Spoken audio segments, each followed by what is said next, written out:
Hey guys, this is GamerCow. Welcome back to another Pokemon Violet's Wonderlocke episode. This time we're gonna slightly break level order as we just complete the Starfall Street story. I figure might as well do these stories one at a time here to get everything fully set up. And so that's what we're gonna do. So, to do that, we are going to use a couple of new mons here. We are, I think, going to focus mostly on our shiny pickup here because I think it's kind of cool. Enter the Phazon Butterfly. It's really a morph, I know, but Venomoth is just going to be max HP and special attack here. Usually you would do max speed on this sort of thing, but because it's using Quiver Dance and going to be boosting its speed anyway, it's already going to outspeed everything by the time I set up a couple of times, so that should be totally fine. I think Sleep Powder is reasonable here. It's maybe not necessary, but honestly, with Tinted Lens, only Bug Buzz is actually going to be important anyway, so who really cares? We do have Vanilla, the Azumarill over here as well. This one, I do have Belly Drum bred to it, but I don't think anything I have can learn Belly Drum, so I haven't actually kept it as far as stuff goes just now. Maybe that'll change later, but as it stands, this can just be an Assault Vesting. Max HP and attack is what I would do anyway, so it's totally fine. And yeah, we could just Assault Vest this, and this is a pretty standard moveset for it. Maybe Superpower could get replaced by something else, but the Finding Type coverage is quite good, so there is that. And then the last one that we have is Miss Magus. I was considering bringing this into this particular fight, but I might end up wanting this for the Arven battle at the very end, so I'm not willing to bring it in just yet. So we have max speed, max special attack. I've just gone for modest. Again, get as much firepower out of this as possible. I think for in-game, most of the time, 105 base speed should be good enough to go with a plus special attack nature here. Maybe I'll regret that during the Blueberry Academy stuff. We will have to see, but I think a lot of that is going to be more because of Tailwind and stuff like that, so I don't know. It's got a nasty plot, it's got a reasonable amount of coverage here. You can teach it Thunderbolt if you want as well. I think Will-O-Wisp is something I will probably teach to it for the battle to come, but as it stands, it seems pretty good at that. So, we were told to go to the schoolyard after dusk, and oh no, look who it is that's kind of in the way here. This is totally surprising, right? He's double-crossing us here. It's Clavel. The name's Clive, remember? Allow me to reveal my true identity. The ability to tear off my clothes and wear other clothes underneath them. I totally didn't get too hot during that in the slightest. Yeah, so obviously it was Clavel the entire time. I already knew that. What? My disguise is perfect. Your goatee was still there. And also that. One more astonishing truth. For true identity was me. That's impossible. Honest to goodness. Pre-recorded voice, huh? See, the problem with that, though... yeah, I'm pretty sure that's not how it works, but whatever. Because we were directly responding to her, right? Also, yeah, whatever. Doesn't matter. I actually lost this fight, I think, the first time I played it as well, partly because of being under level, but mostly because I let one Pokemon set up and just got, like, kind of swept because I didn't have anything that could take +2 Shadow Balls. So, yeah, I kind of let myself get beat by this one. Anyway, you would think this would be a really bad matchup, Oranguru versus Venomoth, because Venomoth is weak to Psychic. This thing doesn't really have a good Psychic move, and we can set up, because it's always going to go for Yawn initially, so we can set up a substitute to block that. I think it's actually a good idea to consider, like, setting up Sleep Powder stuff here as well. So we'll get some extra setup turns with this, hopefully. 75% accurate, so I don't like relying on these sorts of things, but when you've got substitute as well, I think it's perfectly reasonable to go for. And yeah, we're just going to set up Quiver Dance probably 3-4 times and then just win with that, right? I know this is probably seeming a little bit dull at this point, like, oh, you've just been doing this every single fight with different Pokemon stuff. And yeah, that's true. This game gives you a lot of opportunities to do this sort of thing, and let's face it, substitute is a broken TM. Right, so it is how it be. You'd see the one time I didn't do this was the one time I lost a Pokemon, so, you know. Ah, Foul Play coming on in. I don't know if that breaks the sub, actually, because it's not same type. It actually doesn't. Okay, so we can set up substitutes safely in front of that, which is pretty good. Still going to try a little bit more for the sleep powder here. I'm not going to risk it too often because I don't want to be too susceptible that way, but knowing that the substitute can survive a hit here is pretty critical, because it does mean now that we'll be able to have a substitute available after we KO this thing, and that means we should just win the fight from here. Tinted Lens is just such a good ability that we only need this one attack. It would maybe be a little bit different if there was a 4 times resist in the battle, but that doesn't come up in this one. So that has to be something like Corviknight. Getting a little bit unlucky, I will admit, with the sleep turns here. Maybe I should just not bother, but it's more just keeping the health maxed out that's the thing with it. But yeah, I think I'm probably trying a little bit too hard to have it set up here, so maybe we just leave it after this one. We obviously substitute here because it's going to Yawn, that's the whole thing. Its psychic move is Dream Eater to combine with the Yawn, so he really needs you to go to sleep. And if we just don't let him do that, then we win by default, basically. So it shouldn't be that much of an issue. Yeah, I'm just going to Quiver Dance here, because I'm clearly not getting lucky enough with sleep turns. I'm more likely to miss a sleep powder at this point, it feels like, than to get like another one. I know, Gambler's Fallacy and all of that, but it just is one of those that I just don't want to risk it at this stage. I think +4 will be enough to one-shot everything anyway, so we'll just go to +4 here. We'll do the substitute again so that I don't get yawned, and then we'll enter the the rest of this fight with a substitute intact, and in case something doesn't get one shot, we'll be completely fine with that. So yeah,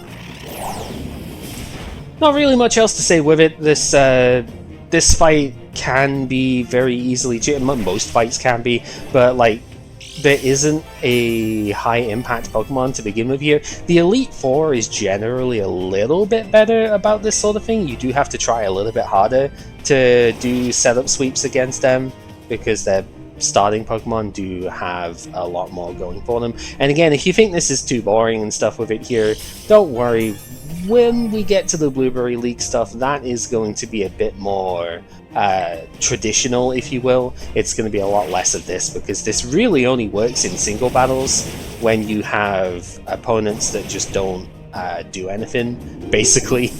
Right, so this is not going to be how every fight goes for the DLC stuff. So don't worry about it, it will get better. So Gyarados comes on in here. If I had Sludge Bomb, this would be decent against it as well. But again, Tinted Lens makes your moves twice as effective as they would be if they are normally resisted. So you hit at least neutral on everything. And yeah, at +4, we are too strong for the Gyarados to deal with. And we just take it out. So yeah. Level 60 on this, so long as it doesn't go above level 63, we are completely fine for the next part, and with only 4 Pokemon left, I'm pretty sure it can't go above that. Abomasnow has actually got a pretty good moveset here. It does have Aurora Veil, and both physical and special ice attacks, so that's kind of cool. The unfortunately for it, Ice Shard does not break our substitute in one go, so we are still completely safe with what we have here. I say completely safe because of our starter choice in Sprigatito. We are going against a Skeledirge here, which does have Torch Song that would go through substitute. But unfortunately for it, it's not really going to get much of a chance to play, because it will Terastalize out of its 4 times resistance. This Poltegeist is the thing that swept us in originally. Oh, I mean, Sucker Punch will break the sub as well, that's true.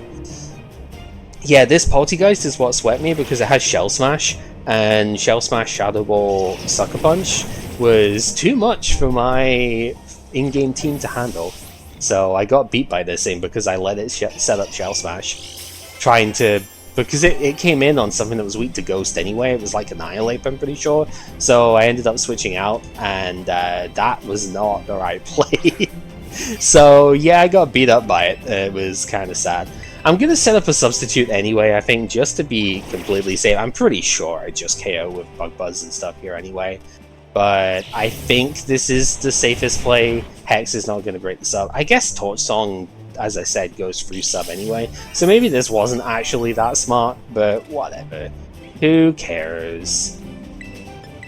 If this was in the DLC, then you'd have to potentially risk like Focus Sash or something into Spore, right, being kind of annoying. But even then, like, what is it going to do to me? Sludge Bomb doesn't do anything.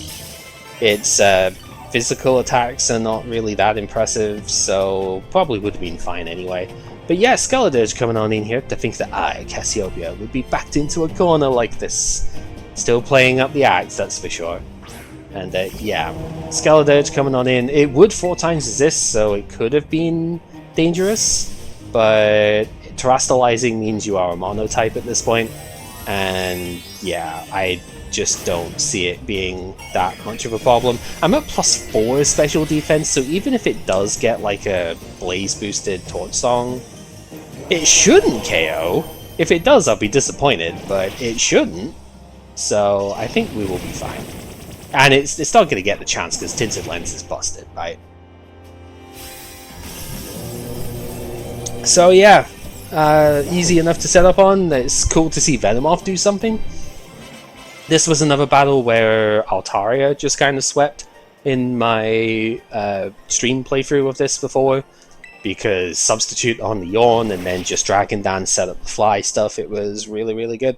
So yeah, Altaria was like the beast at absolutely everything with a bit. At the very least, I have a bunch of different setup stuff that I can use. And yeah, oh, what a shocker! Clavel wasn't Cassiopea. Yeah, we kind of should know who it is at this point. Their sorrow should not be yours to bear. Don't imagine any ordinary student could hope to stand in, so we had to have a test of skill.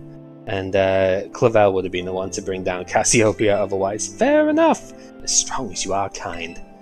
Yeah, alright, we will go ahead and think that. Please defeat Cassiopea, take on the big boss of Team Star and win! Leave it to me. We will do this. Uh-oh, hello time. What are you doing, huh?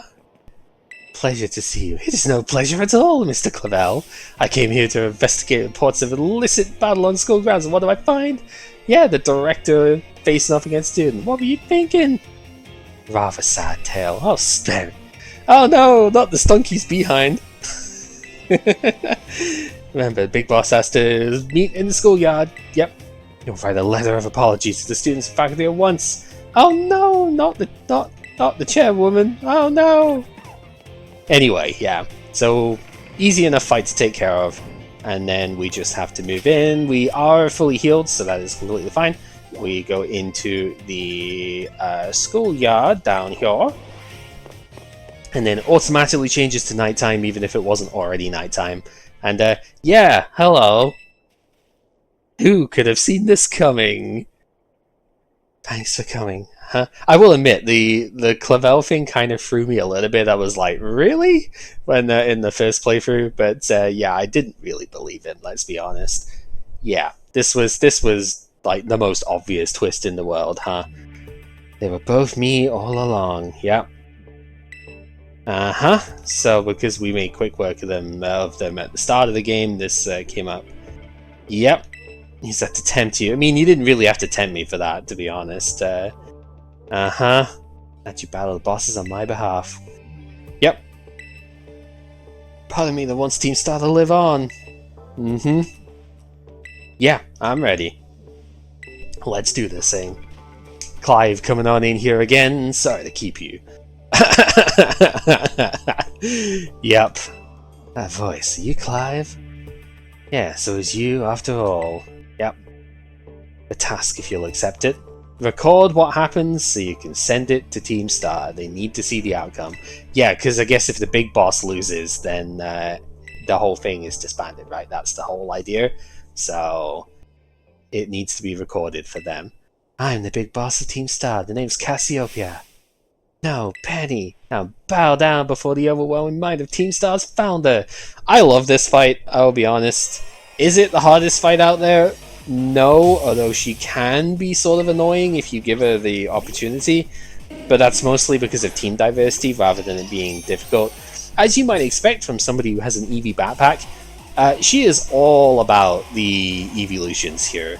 So yeah, that is the entire goal with this one. She has Baby Doll Eyes and Quick Attack on like every single one of her Pokemon. So if you go in here with a physical attacker, you're going to have a bit of a hard time.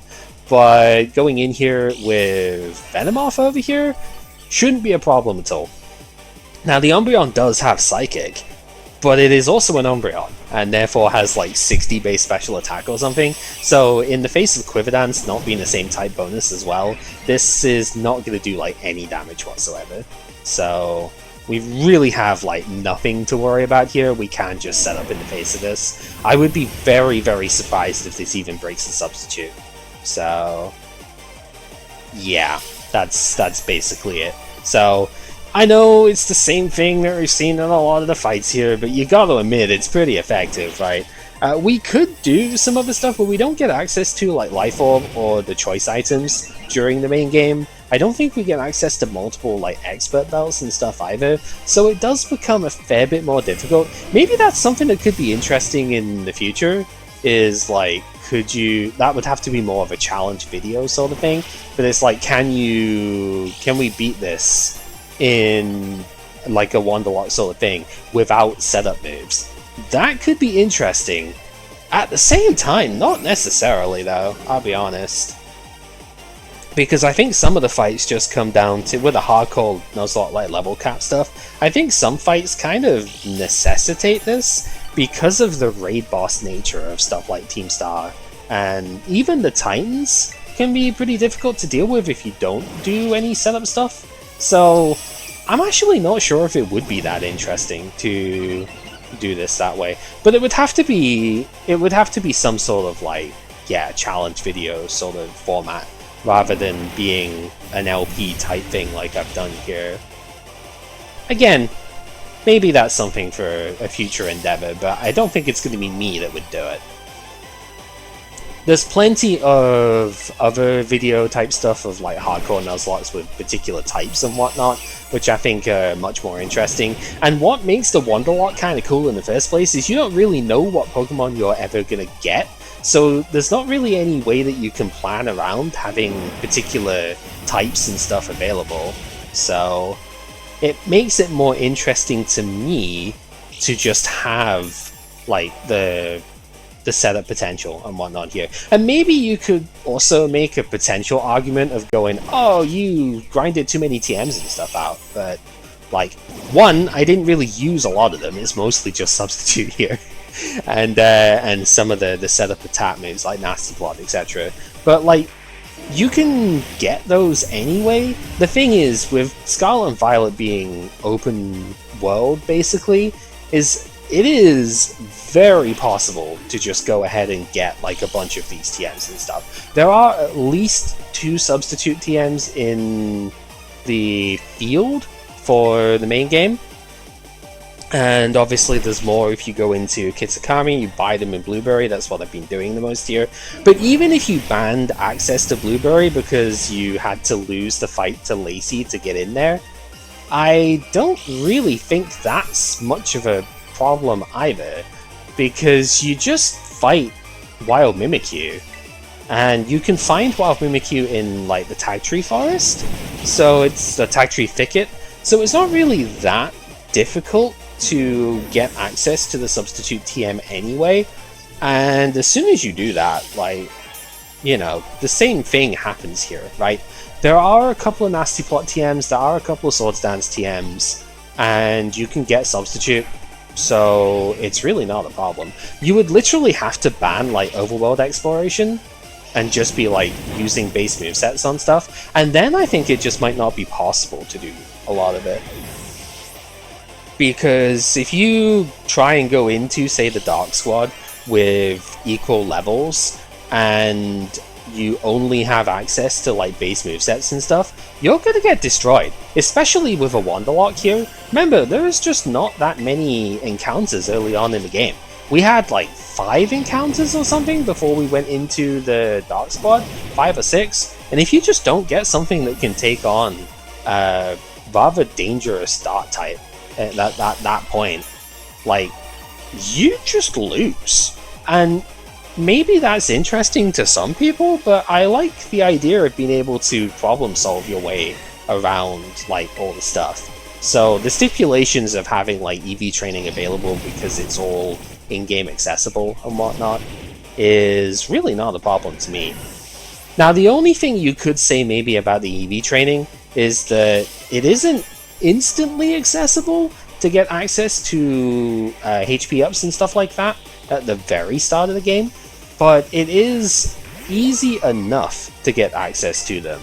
To get access to, like, again, explore the overworld bit, get a decent amount of them from there, and you can still buy power items, so you can manually EV train if you wanted to.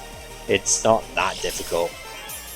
Now, we are slightly over-leveling Azumarill here, I'll be honest. It is higher than the Elite Four at this point, but yeah, no wonder the bosses fell in your hands. Yeah, we are up against the Sylveon. It might survive.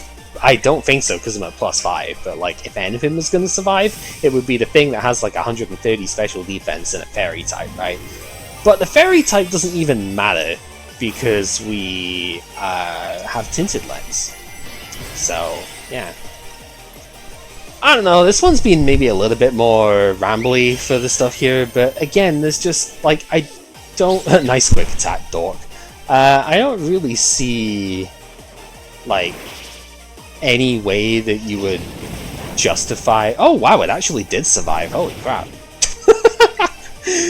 Color me surprised. Yeah, I really just don't see any way that you would actually quote-unquote mitigate the issue. I don't think it is an issue, to be fair, but like, I really don't see any way that you would make it so that, you know, setup move stuff is not the best way to play with a bit here. And even if you tried to do that, I just don't really think that it would make any sense. It's all over now. Yeah, so this is probably the only time Venomoth is going to actually be usable. Like, not just because of its level now, but yeah.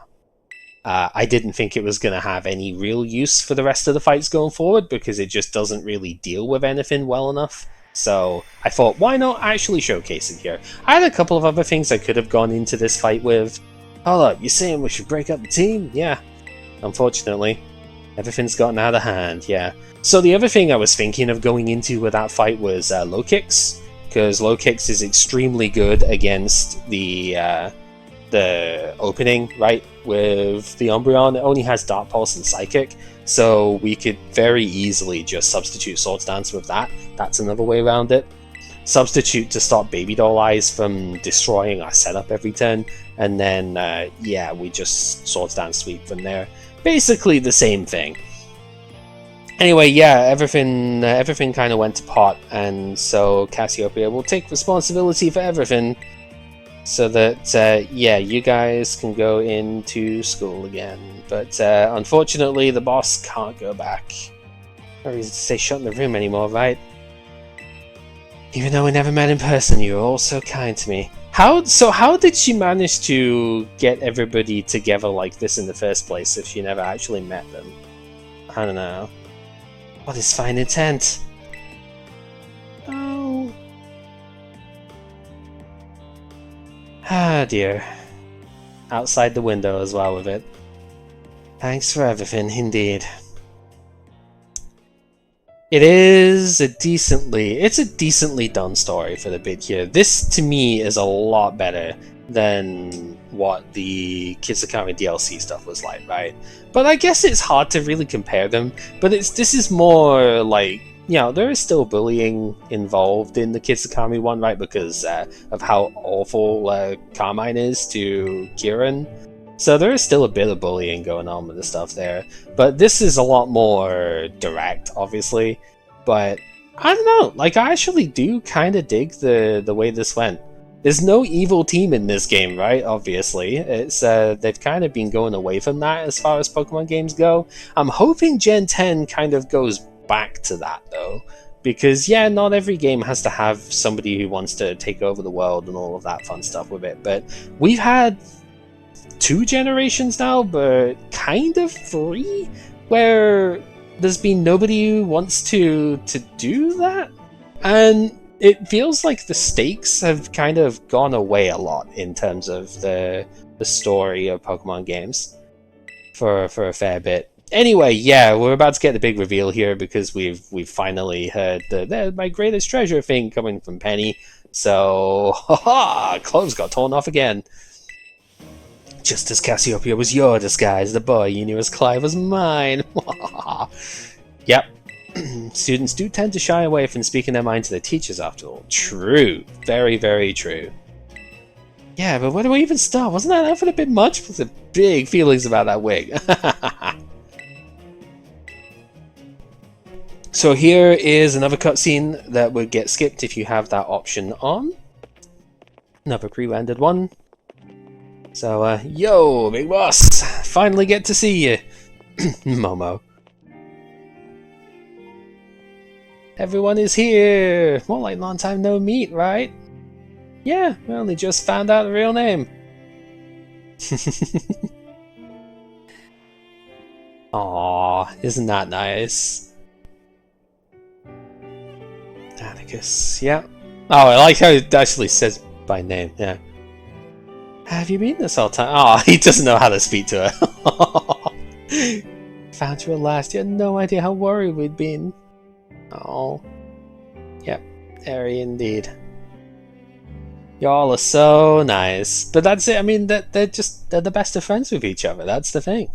Like, despite how silly this whole thing maybe looks, in terms of like, you know, being this whole like bully team, except like team to fight the bullies and all of that, it's like in reality they are just the best of friends with each other. that's kind of the thing, right? You all have my sincerest apologies. As director of the academy, I'll let you down. Yeah, absolutely. Although you weren't the director to start off with, but now with the whole like issuing the whole you'll be expelled if you don't blah blah blah blah.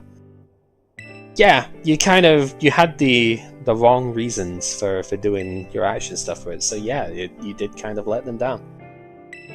Now I know this piece was built on the backs of your hurt and anger, of course. Yep.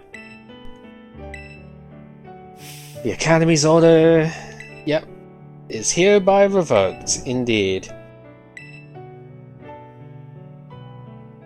Indeed, you can continue to exist if that should be your wish. Huzzah!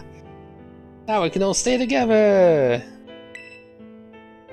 No, I don't think... well...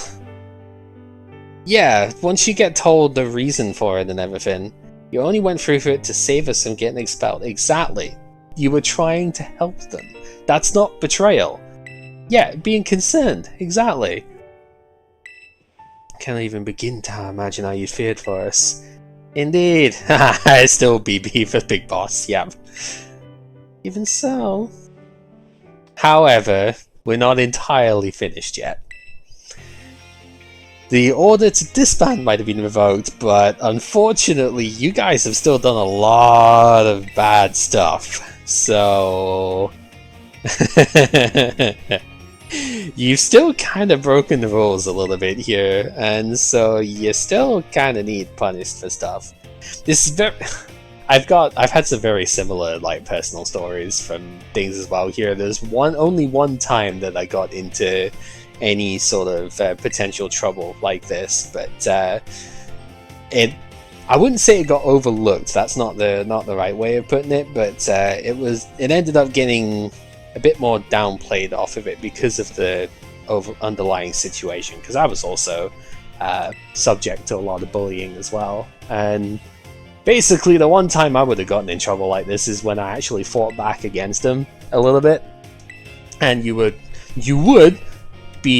supposed to get, like, you know, detention and stuff for the actions I had caused, or not caused, but action I took, but didn't end up going down that route in the end. It was a lot lighter of a punishment for that. But these guys are getting basically to keep their star bases and to turn them into Pokemon training centers. So that's kind of cool. That's like, you know, community work, sure, but it's awesome. Like they get to still do the school stuff, and they get to have their team still around as well. It's gonna be awesome. What do you say, you guys? Yeah. So of course, what do we think? I think it sounds great, but I just do take some time to decide, huh? So yep, split up for just now. And we'll reconvene, have a chat about it later on. And we'll stop by the office as well, of course. So that's the first thing we've got to do now. We will go to the director's office. We don't have to do it just now, but of course we're concluding the storyline just now, so we do want to go ahead and do this. So thank you for being along with us as well, Clavel. I know it was... it was difficult, but it was nice that you were able to get a proper grasp on the situation. And, Hello. Oh, hi, Penny. In you come, then.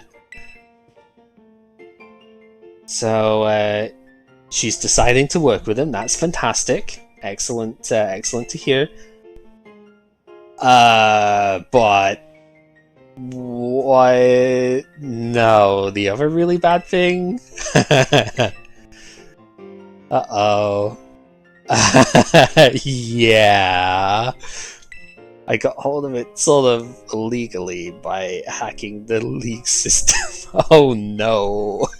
I mean, anyone could have seen that coming, basically, because of her hacking prowess and stuff, but yeah, it wasn't all that hot. I mean, I'm really sorry. So we're gonna have to get Gita involved in this one, unfortunately. Yeah. I mean, honesty is the best policy, though, right? That is kind of the idea. So once we're done with that, I believe the next thing to do is to go and meet Penny out in the Mesa Goza here. Yep. Once you leave to come out here, yeah. Hello, Penny. Something I want to talk to you about. So if you say Cassiopea there, she goes, no, not anymore. Yeah, go up to the stairs and do that. So we'll meet up with Penny again. And finish off our little chapter here. I actually kind of went completely past Penny the first time, because she kind of just like stands here doing nothing, right? I went completely past her on my first playthrough and just didn't even realize she was there, which was kind of a bit sad, to be honest, but whatever. Hasta la vista. Such a silly name. Silly catchphrasing, yeah. So cringy is perfect. Yep, it kind of is. I will admit. Thought I was going down big time for hacking the league point system, but they let me off easy. See, again, this is the thing, right? What happened? Pokemon League said they'll waive my debt if I do some volunteer engineering for them. Yeah, so this doesn't always happen, so do not like take this as a challenge in real life and whatnot. But I have heard many a story of this sort of thing happening, of like a young hacker gets into a company database. They don't steal anything, but like they let the company know that they have ended up getting in and like how they did it and stuff. And rather than reporting to the police and stuff, I have heard the more reasonable companies have ended up like actually hiring them as part of the security team and whatnot to beef up to close that loopholes and stuff like that for it. However, I have also heard many more tales of them just being like report to the police and whatnot, because technically it is still illegal, right? So like, don't take that as a challenge, obviously, but you know, basically what's happening here is the more favorable version of it, right? And we finally get access to Draco Meteor, which is something we haven't had all game. But honestly, Draco isn't necessarily that good, to be honest. So, not really too fussed about it. It was really good before fairy types came in. And that's kind of it. Hasta la vista! Yep, so she thinks she's in our debt now, which, I mean, kind of fair, but also you're not that much in our debt, let's be fair. But, understandable. So she will be coming to help us later on when we need her. That's the main thing. So, yeah, that is the end of the Team Star stuff. bunch of bullies picked on them all, and so they fought back and almost got expelled from school because they took it a bit too far. That's basically it, right? But hey, it's fun nonetheless. Nice storyline to go on. Next time, we'll be taking on the Elite Four and Gita, top champion. And that will be our next endeavor. So lots of battles coming in the next one. Hopefully they won't take too long because of course there will be setup. There is always setup. But hopefully it won't be too long of a stretch to do that. And yeah, we can do probably some interesting fights within that. I have to see exactly what I want to use where, but I think there'll be some intriguing stuff available during that. So until next time, thank you very much for watching and take care.